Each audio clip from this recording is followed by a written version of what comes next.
Bonjour à toutes et à tous et bienvenue à ce rendez-vous du 13h. Voici le sommaire. L'exercice sans clientèle privée dans le secteur de la santé désormais réglementé par une loi. Que dit la loi et quelles sont ses implications? Le dossier santé de ce mardi nous édifie dans un instant.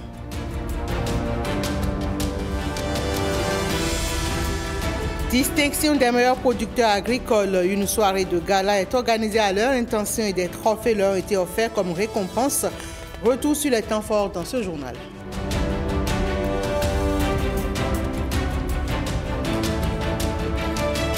Le vaudou est une religion comme toute autre et doit bénéficier du même regard. C'est l'un des objectifs des Vodou Days.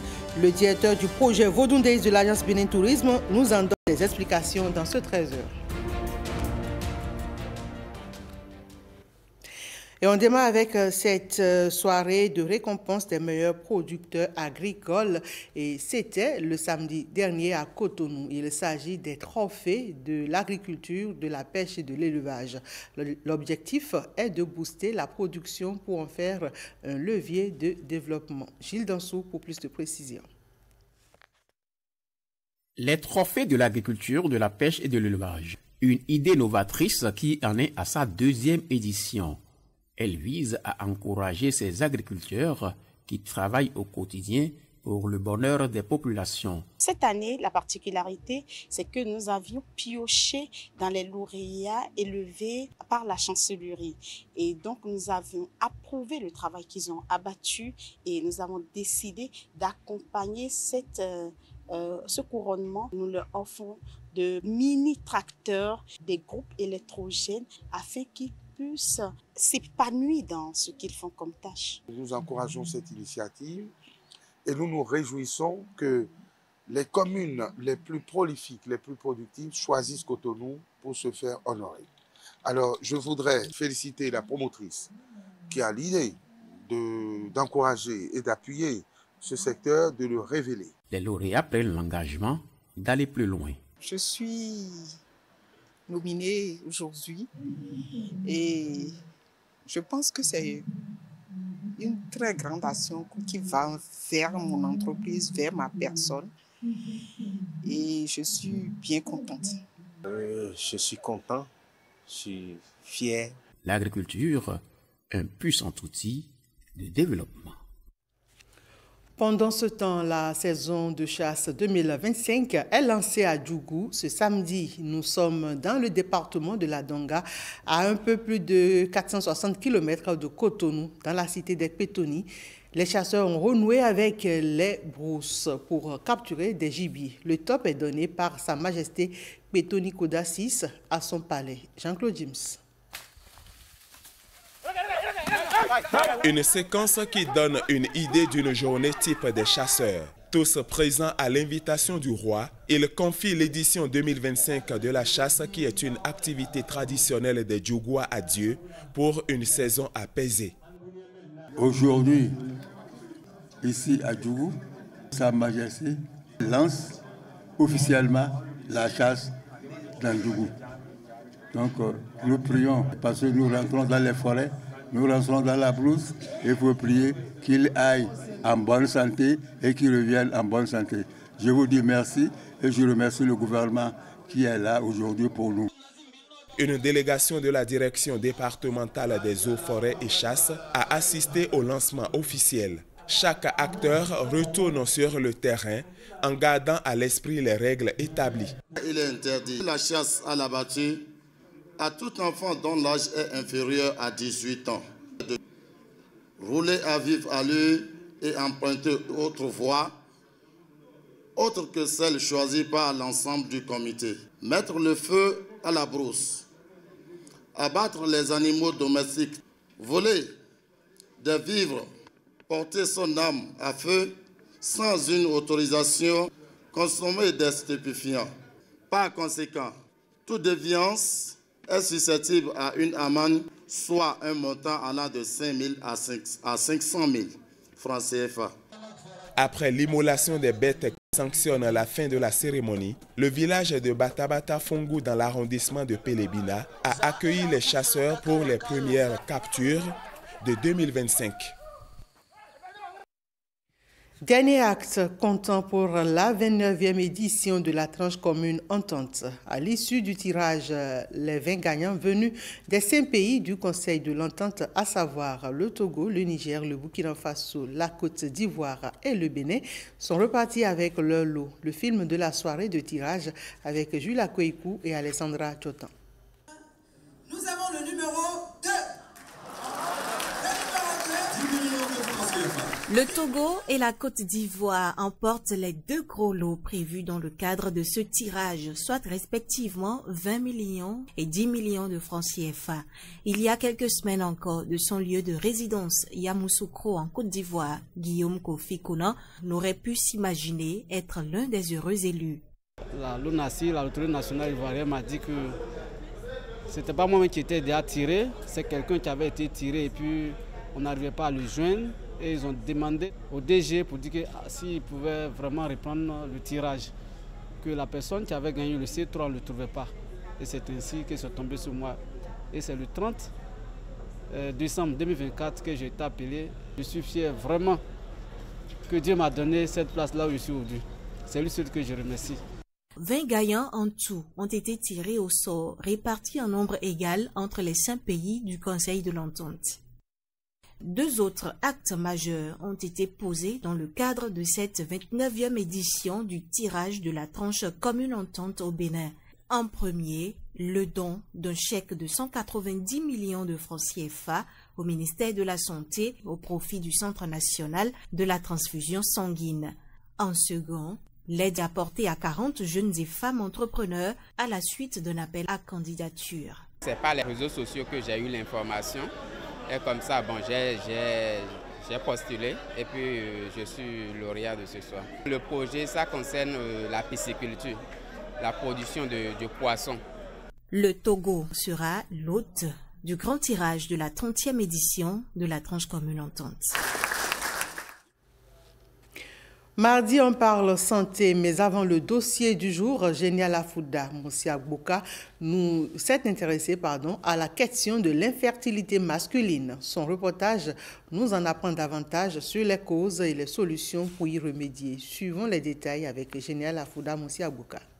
L'infertilité est l'incapacité d'un couple à concevoir après des rapports sexuels non protégés, fréquents et réguliers sur une période de 12 mois au moins. Complet, c'est-à-dire toutes les étapes, il ne faut pas sauter sur la femme, il faut suivre toutes les étapes, la préparer jusqu'à aller jusqu'au bout. Et fréquent, c'est-à-dire 3 fois par semaine et régulier toutes les semaines de l'année. Et sans contraception par ailleurs, voilà, qu'on parlera d'infertilité de couple. Dans le cas de l'infertilité masculine, rares sont les symptômes apparents. Et pourtant, un homme peut avoir des difficultés à engendrer une grossesse naturellement.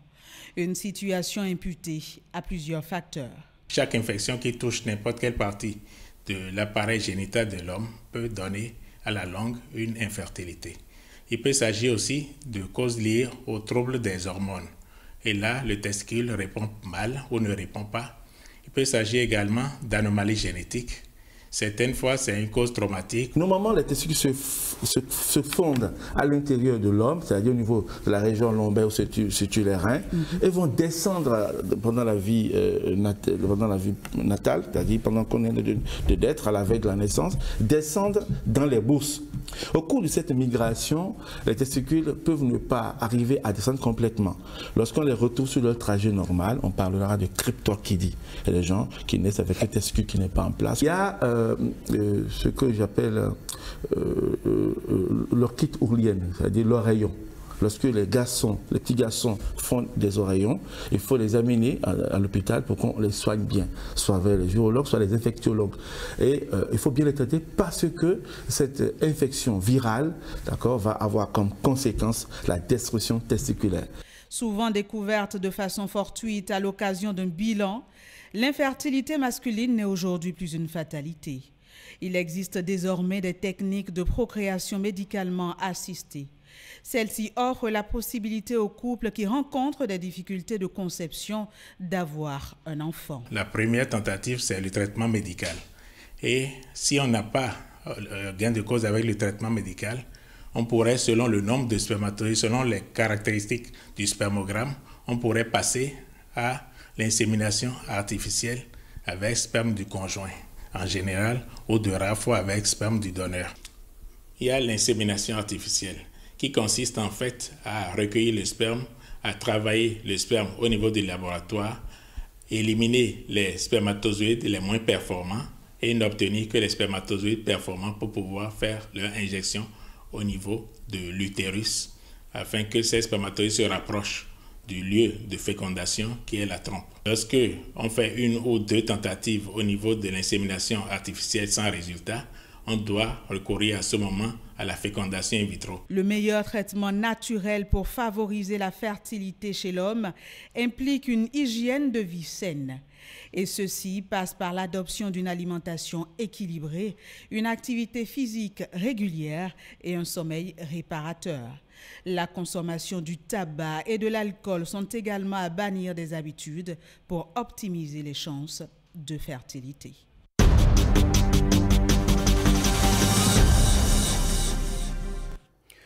Le 16 janvier dernier, les députés ont adopté un nouveau texte. Il se rapporte à l'organisation de l'exercice en clientèle privée. Que dit concrètement cette loi et quelles sont les implications qui en découlent? Les éléments de clarification, c'est avec Génial Afouda Moussi Abouka. L'ancienne loi date d'une vingtaine d'années. Vétuste, elle cède désormais sa place à une toute nouvelle, adoptée le 16 janvier dernier. La loi 2025-01 régissant l'exercice en clientèle privée des professions médicales et paramédicales de santé humaine vient combler des insuffisances de l'ancien texte. L'ancienne loi comportait généralement 32 articles regroupés en 3 chapitres. Cette nouvelle loi qui est votée, nous voyons qu'elle comporte 95 articles regroupés en 11 chapitres. Ces innovations sont entre autres l'affirmation de la liberté d'exercice de la clientèle privée de la profession médicale et paramédicale à la République du Bénin. Donc, les professionnels de santé peuvent décider d'ouvrir des cliniques, des centres de santé privés désormais plus librement. Cette loi vient également renforcer la responsabilité des praticiens qui exercent dans ces centres de santé, dans ces cliniques privées, tant au plan pénal qu'au plan civil. Alors l'autre chose également que cette loi apporte, c'est la liberté d'investissement dans le domaine sanitaire, donc privé. Les non-professionnels, ceux qui ne sont pas forcément du domaine sanitaire, mais qui ont les moyens, dans le but donc de promouvoir, de prodiguer des soins de santé de qualité dans le domaine privé, peuvent investir. Dans ce cas, la qualité des prestations et la sécurité des patients, ainsi que la validation des normes techniques d'équipement et de ressources humaines, notamment, sont assurées par un professionnel de la santé exerçant les fonctions de directeur médical en ce qui concerne les établissements de soins. La simplification des procédures de délivrance des autorisations. Vous avez envie d'installer ou de créer, d'établir, de mettre en place des établissements de santé privés aujourd'hui. La procédure est désormais simple. La loi a même créé un organe qui sera chargé de délivrer ces autorisations-là dans les plus brefs délais. Cette nouvelle loi donne la possibilité de créer ce qu'on va appeler des groupes d'établissements de soins de santé privés. Donc plusieurs établissements de santé, de soins privés peuvent se mettre ensemble pour créer un groupe. Face à ces innovations, des citoyens déjà enthousiastes et emballés par l'idée de bénéficier d'un meilleur contexte sanitaire. Cette nouvelle loi votée le 16 janvier 2025 représente une étape importante dans la structuration du secteur privé. Toutefois, pour que cette loi soit bien cadrée, il faut qu'il y ait assez de contrôle. Cette loi, elle va mettre de l'ordre dans les cliniques en garantissant les soins de qualité et évitant les abus. Et si cette loi a été créée, c'est pour créer un climat de confiance entre les patients et les prestataires. Le nouveau texte va entrer en vigueur après contrôle de constitutionnalité.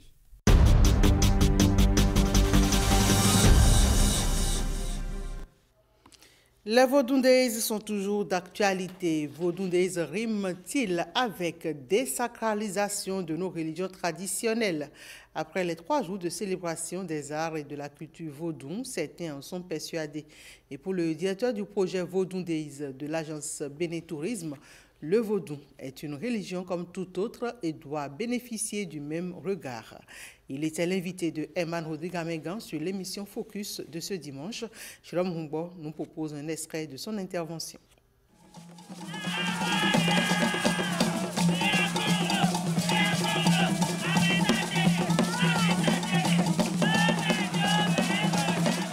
Je ne pense pas qu'à un seul moment nous soyons allés dans la direction de désacraliser ce qu'il est.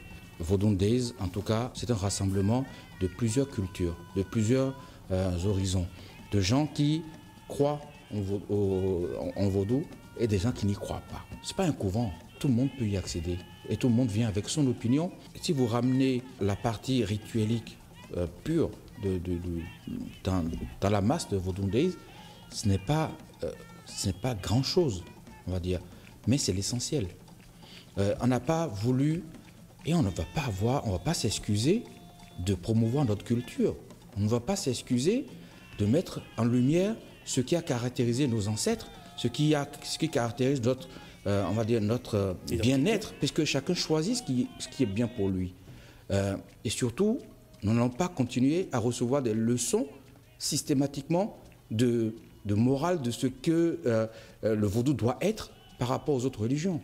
Je ne pense pas qu'à aucun moment l'État ait fait du prosélytisme, mais à aucun moment nous souhaitons non plus qu'on nous ridiculise ou qu'on pointe du doigt cette spiritualité. Le vaudou est une religion comme les autres. Et à ce titre, il doit être respecté comme les autres. Nous avons été agréablement surpris, pas qu'on ne s'y attendait pas, mais c'est toujours plaisant de voir que nos projections fonctionnent.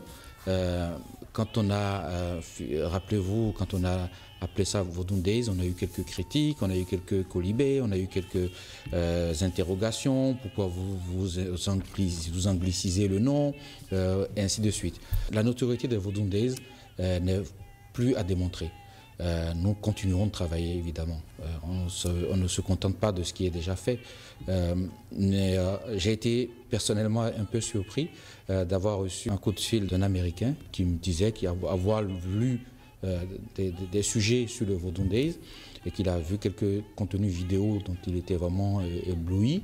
Et à la fin, donc, il me dit, donc Vodou Days, ça se passe à Ouida. Je dis oui, absolument. Et ensuite, il me dit, mais Ouida, c'est où? Vous voyez, donc, parce que nous avons communiqué sur Vodou Days au Ouida, mais il ne savait pas que Ouida était au Bénin. Vous voyez, donc, je veux dire, le nom Vodou Days a pris. C'était un choix de nos autorités et ils ont eu raison. Ils ont eu raison d'aller dans cette direction-là. Ouida est une cité-musée. Nous, spécialistes du tourisme, c'est une bénédiction pour nous. Ouvrir progressivement toutes les infrastructures qui sont en cours de finition au prochain Vodou Days, je suis pressé, en fait. J'ai hâte qu'on y soit.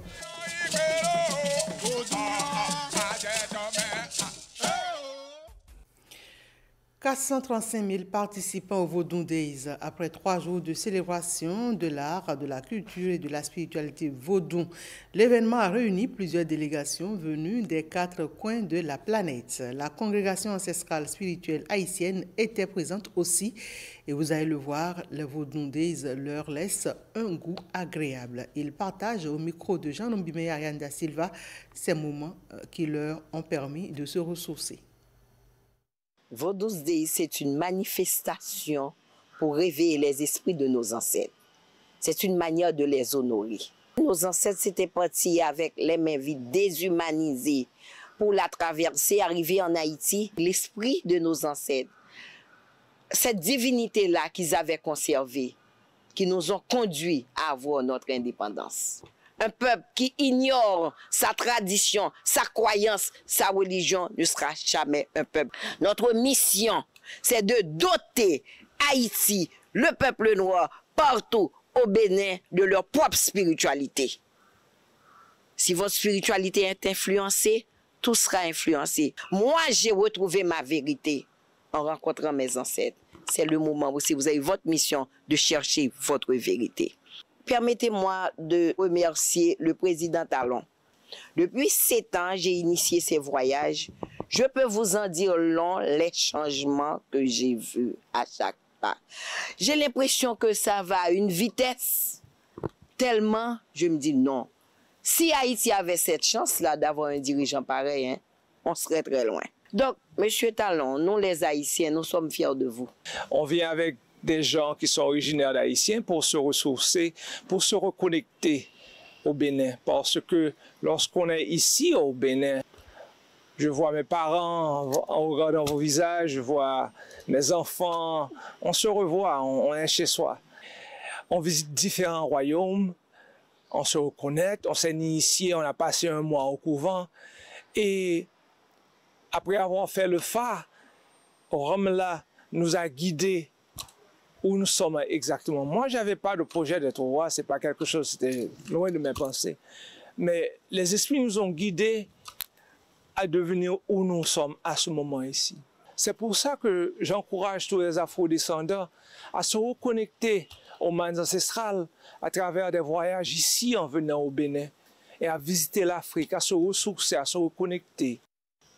Avoir l'opportunité de devenir aussi un Béninois, je pense que c'est encore un rêve qui devient vérité. Hein? C'est comme un rêve qui se réalise. Comme j'ai dit auparavant, le Bénin nous accueille. J'y suis et j'y reste, moi. Donc, je reviendrai toute neuve à l'amitié. Oui, je reviendrai à mes sœurs et frères, mes cousins, mes cousines. Je reviendrai. Merci. L'évangéliste Noumovi Dodji Paul a organisé un séminaire au camp de prière « Jésus est la solution ». L'objectif est d'accompagner spirituellement les opérateurs économiques à mener à bien leurs activités. Ils ont également prié pour le chef de l'État et son gouvernement. Gloria Ouni pour le reportage. L'an 2025, l'ambition, la santé, Dès les premières heures de ces séances de prière, les participants ont afflué. Ils représentent diverses communautés. Ils sont venus confier leurs activités au Tout-Puissant. Nous avons entendu la parole de Dieu dans le livre de Esther sous le thème « L'élévation de Mardochée ». Donc, 2025, c'est une année d'élévation pour les cadres, les hommes d'affaires, les femmes d'affaires, parce que c'est Dieu qui élève. Dans une ambiance empreinte de solennité, des prières ferventes ont été adressées à Dieu. Des prières en faveur du président de la République, de son gouvernement et du peuple béninois. Nous pensons que les autorités seront inspirées pour prendre les diverses lois qui glorifient le nom de notre Seigneur et inspirer les autorités au plus haut niveau pour que nous puissions, la main dans la main, conduire la République sur le chemin que Dieu veut bien pour que la prospérité soit partagée.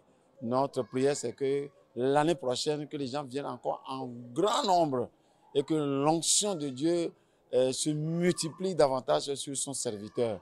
Le pasteur est un homme qui a la foi, qui vient en Dieu et qui sait communiquer sa foi aux gens. Cette prière témoigne de l'importance de l'interconnexion entre Dieu et la gouvernance dans les sociétés modernes.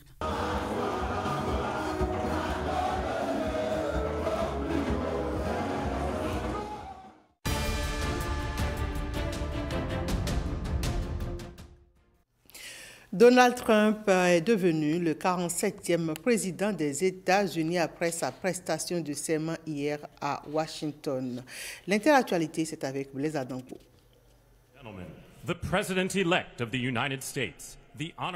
Quand les rideaux s'ouvrent et qu'il fait son entrée sur l'estrade, il est accueilli par un tonnerre d'applaudissements Donald Trump dans la rotonde du Capitole où s'est tenue la cérémonie d'investiture.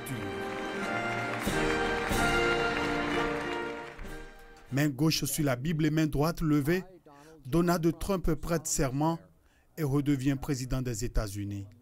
C'est le président de la Cour suprême, John Roberts, qui lui a fait prêter serment devant les anciens présidents. Donald John Trump, je jure solennellement. Moi, Donald John Trump, je jure solennellement que j'exercerai fidèlement la fonction de président des États-Unis. La fonction de président des États-Unis. Et que je préserverai. Et qu'au mieux de mes capacités, je préserverai.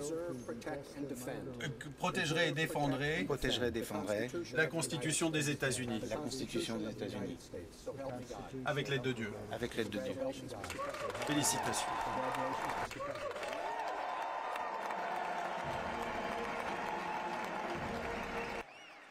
Avant lui, c'est son vice-président James David Vance qui a aussi prêté serment sur une Bible qui appartenait à son arrière-grand-mère, juste devant sa femme et ses 3 enfants. Que j'accepte cette obligation librement. Que j'accepte cette obligation librement sans aucune réserve mentale. Ni intention de m'y soustraire. Et que je m'acquitterai bien et fidèlement. Des devoirs de la fonction. Que je suis sur le point d'occuper. Le président Donald Trump prend la parole et prononce son discours inaugural. À chacun de ses propos, il est applaudi. Le 20 janvier 2025, pour tous les Américains, c'est le jour de la libération. Le 47e président des États-Unis a promis une centaine de décrets dès sa première journée, portant en particulier sur la lutte contre l'immigration clandestine.